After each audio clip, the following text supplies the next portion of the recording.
পরমাণু শক্তির জানান দেবে উত্তর কোরিয়া, কিমের নতুন হুমকি। যুক্তরাষ্ট্রের হুঁশিয়ারি, চুক্তি ভঙ্গ করলেই ইরানের বিরুদ্ধে কঠোর ব্যবস্থা। জানাবো আবারও যুদ্ধ শুরু হলো, ইরানের পাশে থাকবে চীন। আরো জানিয়ে দিব ট্রাম্পের পাশে কেউ নেই, ইরানকে হারাতে গিয়ে নিজেই বিপদে।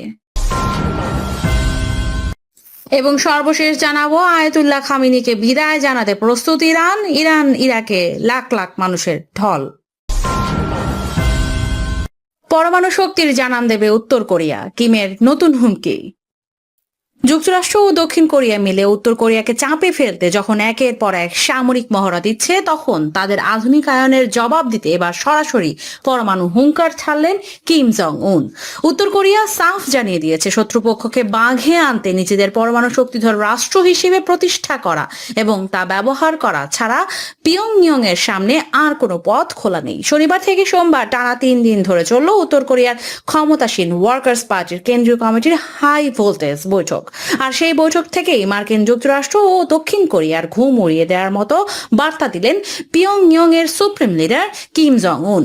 মঙ্গলবার দেশটির রাষ্ট্রীয় টেলিভিশন KRTA এর পর্দায় ভেসে উঠল কিম এর সেই রণহুঙ্কার। কিমের স্পষ্ট অভিযোগ, ওয়াশিংটন এবং সিউল হাত মিলিয়ে একের পর এক পরমাণু শক্তি বাড়িয়েই চলছে। যুক্তরাষ্ট্র ও দক্ষিণ কোরিয়া তাদের সম্মিলিত পারমাণবিক শক্তি উন্নত করার মাধ্যমে কোরিয়া উপদ্বীপের নিরাপত্তা পরিস্থিতিকে আরো বিপজ্জনক করে তুলছে, যার একমাত্র উদ্দেশ্য হলো উত্তর কোরিয়াকে আক্রমণ করা। আর তারপরেই কিম ঘোষণা দেন নিজেদের পরমাণু শক্তিধর রাষ্ট্র হিসেবে প্রতিষ্ঠা করার। তার এক কথায় স্পষ্ট যে পেন্টাগনের দাদাগিরি আর দক্ষিণ কোরিয়ার উস্কানির মুখে হাত গুটিয়ে বসে থাকবে না পিয়ংইয়ং। তাছাড়া উত্তর কোরিয়ার সরকারি সংবাদ সংস্থা KCNA অত্যন্ত ঝাঁঝালো ভাষায় জানিয়েছে, ক্রমাগত পারমাণবিক শক্তি সম্প্রসারণ ও শক্তিশালী করা এবং পারমাণবিক অস্ত্রধারী রাষ্ট্র হিসেবে নিজেদের অবস্থান পুরোপুরি প্রয়োগ করাই হলো এই জটিল আন্তর্জাতিক সামরিক ও রাজনৈতিক পরিস্থিতিকে আত্মবিশ্বাসের সাথে মোকাবেলা করার সবচেয়ে সঠিক উপায়। তবে দেশের পারমাণবিক অস্ত্রাগার নিয়ে পিয়ংইয়ং ঠিক কী ধরনের সুনির্দিষ্ট ও ভয়ঙ্কর পদক্ষেপ নিতে চলেছে তা অবশ্য গোপনেই রেখেছে KCNA। শুধু তাই নয়, গত কয়েক সপ্তাহ ধরে উত্তর কোরিয়া স্পষ্ট জানিয়ে আসছে যে পরমাণু নিরস্ত্রীকরণ তাদের জন্য আর কোনো আলোচনার বিষয় নয়। কিম জং এর বোন কিম ইয়ো জিও সম্প্রতি বলছেন, উত্তর কোরিয়া পারমাণবিক শক্তিধর রাষ্ট্রের মর্যাদা অপরিবর্তনীয় এবং এই অবস্থান থেকে দেশটি কখনোই সরে আসবে না। তবে কি এবার বিশ্বকে কাঁপিয়ে আবারও বড় কোনো পারমাণবিক পরীক্ষার পথে হাঁটছেন কিম জং উন?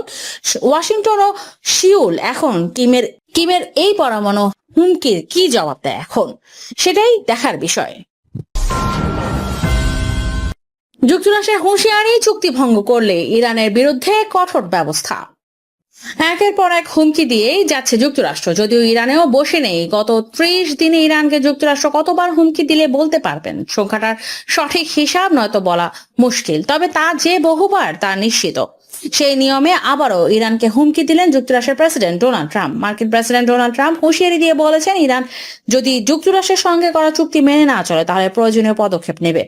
সম্প্রতি সাংবাদিকদের সঙ্গে আলাপকালে ট্রাম্প একথা বলেন। ডোনাল্ড ট্রাম্প বলেন, ইরান যদি তাদের চুক্তির শর্ত পূরণ না করে অথবা তারা যদি সঠিক আচরণ না করে তাহলে আমি যা করার প্রয়োজন তাই করব।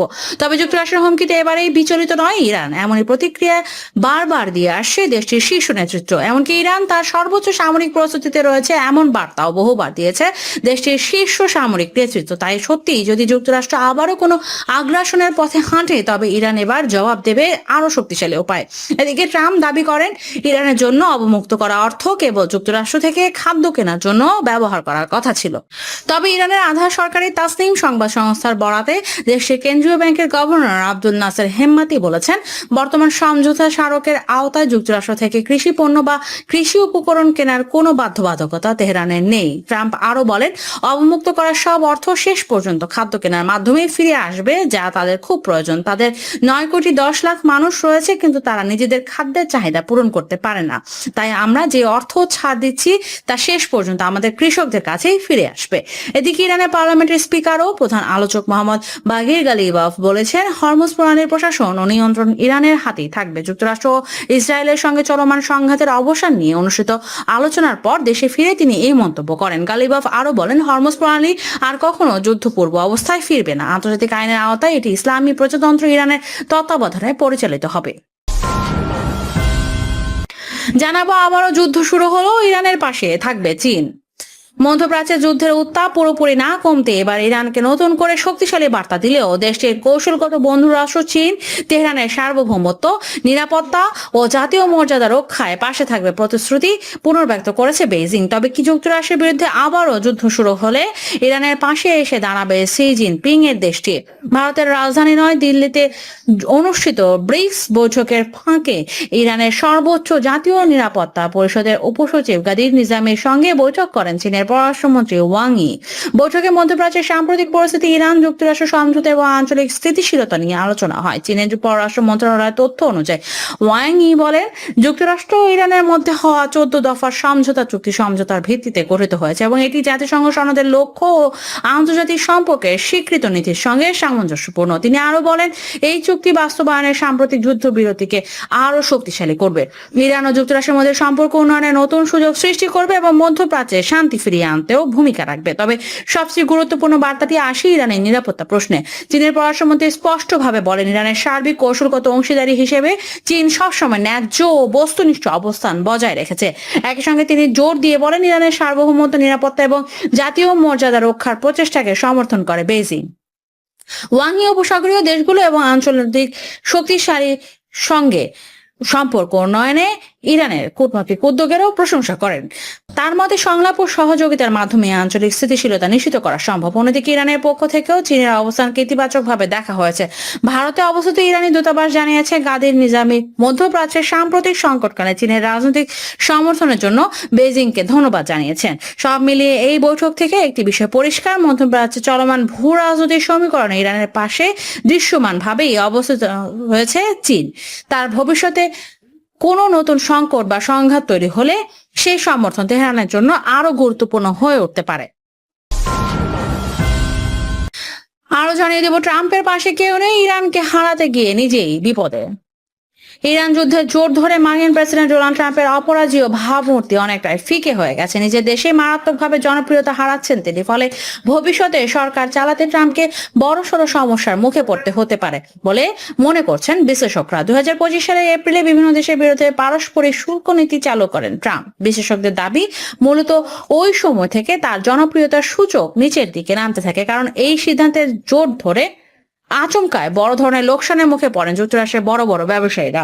পাশাপাশি ভারত ও পশ্চিম ইউরোপ সহ বিশ্বের বিভিন্ন দেশের সঙ্গে থাকা পণ্যের সরবরাহ শৃঙ্খলা ধাক্কা লাগে। পারস্পরিক শুল্ক নীতি চালু করার কিছুদিনের মধ্যে চীনের সঙ্গে শুল্ক সংঘাতে জড়িয়ে পড়েন ট্রাম্প। এতে আমেরিকার বৈদেশিক বাণিজ্য আরো ক্ষতিগ্রস্ত হয়। ওই সময় আমেরিকার শেয়ার সূচককেও লাফিয়ে লাফিয়ে নামতে দেখা যাচ্ছিল। এই পরিস্থিতিতে যখন মার্কিন ব্যবসায়ীরা বিকল্প পথের সন্ধান করতে থাকেন, ঠিক তখনই হঠাৎ চীনের সঙ্গে শুল্ক যুদ্ধে ইতি টানেন ট্রাম্প। ট্রাম্পের এই ধরনের খামখেয়ালিপনাকে একেবারেই ভালো চোখে দেখেননি আমেরিকার সাধারণ মানুষ। কূটনীতিকদের দাবি, এর জেরে পুরনো বন্ধুদের সঙ্গে সম্পর্ক নষ্ট হয়েছে আমেরিকার। ফলে 2025 সালের ডিসেম্বর আসতে আসতে অনেকটাই জনবিচ্ছিন্ন হয়ে পড়ে ট্রাম্পের দল রিপাবলিকান পার্টি। অবশ্য এবছর জানুয়ারির একেবারে শুরুতেই ট্রাম্পের নির্দেশে ভেনেজুয়েলায় সামরিক অভিযান চালায় মার্কিন বাহিনী। রাজধানী কারাকাসে ঢুকে সস্ত্রীক সেখানকার প্রেসিডেন্ট নিকোলাস মাদুরোকে তুলে আনেন তারা। ট্রাম্প জানিয়ে দেন, এখন থেকে ভেনেজুয়েলায় থাকা সবচেয়ে বড় বড় জ্বালানি তেলের ভান্ডারগুলো নিয়ন্ত্রণ করবে ওয়াশিংটন। এতে কিছুটা উন্নত হয় তার জনপ্রিয়তার সূচক। এরপর গত 28 ফেব্রুয়ারি ইসরায়েলকে সঙ্গে নিয়ে ইরানে যৌথ সামরিক অভিযান চালায় আমেরিকা। প্রথম দিনে তাদের আক্রমণে প্রাণ হারানো তেহরানের শিয়া ধর্মগুরু তথা সর্বোচ্চ নেতা আয়াতুল্লাহ আলী খামেনি। ফলে আমেরিকায় তার জনপ্রিয়তা অনেকাংশে বাড়বে বলে নিশ্চিত ছিলেন ট্রাম্প। কিন্তু প্রাথমিক ধাক্কা কাটিয়ে ইরান পাল্টা আঘাত শুরু করলে বড় ধরনের বিপাকে পড়েন মার্কিন প্রেসিডেন্ট।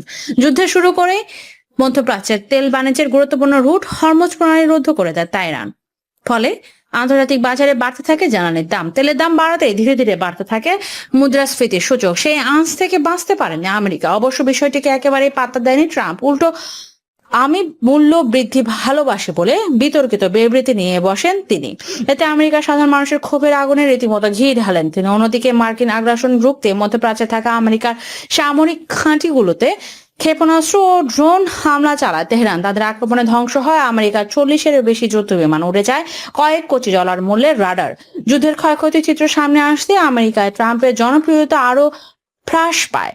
ইরান যুদ্ধের যৌক্তিকতা নিয়ে প্রশ্ন তোলেন অনেকে, ওঠে সাংবিধানিক প্রশ্ন। অনেকেই বলতে শুরু করেন সংঘর্ষে নামার আগে মার্কিন কংগ্রেসের অনুমতি নেননি ট্রাম্প, যেটা সম্পূর্ণভাবে বেআইনি। আমেরিকা জুড়ে যখন ট্রাম্পের বিরুদ্ধে জনগণের ক্ষোভ তুঙ্গে, ঠিক তখনই আসছে নভেম্বরে দেশটিতে মধ্যবর্তী নির্বাচন। ওই নির্বাচনে রিপাবলিকান পার্টি কংগ্রেসের 2 কক্ষের সংখ্যাগরিষ্ঠতা হারালে ট্রাম্পের পক্ষে সরকার চালানো কঠিন হবে। ট্রাম্প মূলত নিজের উল্টাপাল্টা সিদ্ধান্তের কারণে আমেরিকা নিজেদের জনপ্রিয়তা হারিয়ে বড় বিপদের মুখোমুখি হবে বলে মনে করছেন অনেক বিশেষজ্ঞ। এবং সর্বশেষ জানাবো, আয়াতুল্লাহ খামেনিকে বিদায় জানাতে প্রস্তুত ইরান। ইরান ইরাকে লাখ লাখ মানুষের ঢল।